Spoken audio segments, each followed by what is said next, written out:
Hola, soy la.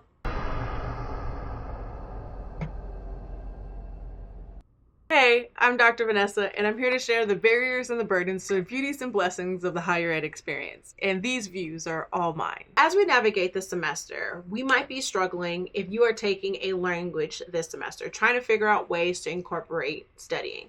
I like to tell students all the time that when you were learning your native language, you weren't just reading books, you were immersed in it. People told you what you were saying, there was corrections, there were constant language, and you heard people talking about it. So when you're learning a language in college, you're not immersing yourself in that same way, or if you are, it's just a little bit different. I'm going to give you some tips and tricks that help me navigate learning a language, and I haven't learned a language completely ever, but I do think that challenging yourself in this way can also help your brain as well as help you connect with other people in the world. So one of my favorites is Drive and Listen. This website literally lets you drive through the roads of some of the most beautiful places in the world while listening to local radio stations. Imagine cruising through Paris listening to French pop, or rolling through Tokyo listening to Japanese NPR. It is a really simple way to immerse yourself in not just the language, but also some of the cultural norms and conversational grammar techniques of that language. Now, my other one that I talk about all the time is Mango Languages. I do have a affiliate link that will help me and help you. What I love about Mango Languages versus other language learning apps is that it has conversational opportunities in the app.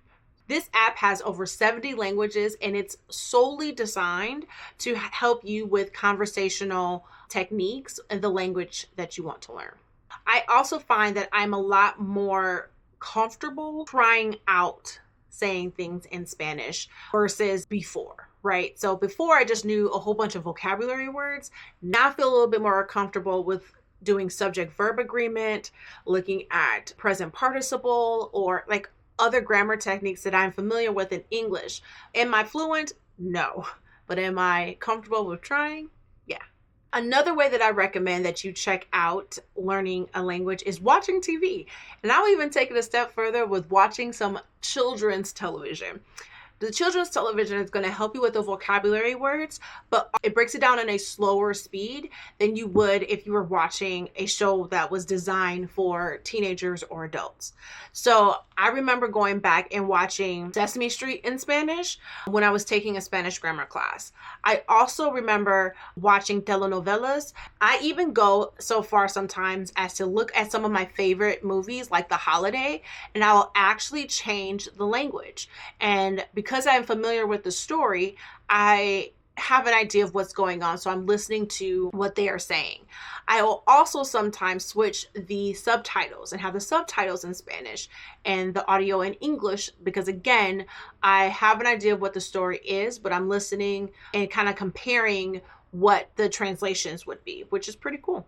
And I love listening to music from different cultures and different languages because I feel like it is very different than English speaking music, right? There's some really cool cultural creativity that you get to see in, again, real time. I am a fan of K-pop, if you know that, but I also am a fan of Spanish speaking music, and I have playlists that span from Bad Bunny, Shakira. So I definitely encourage you to check that playlist out. The other cool thing about learning language in college is that you're not doing this alone. There's student organizations, there's tutors, even your instructors and professors that are going to be great resources to help you. But the biggest thing about learning a language is that it's a participatory skill. You have to do it. You have to say it. You have to listen to it. And you have to immerse yourself in it, especially if you're learning a language that you don't have access to readily available, right?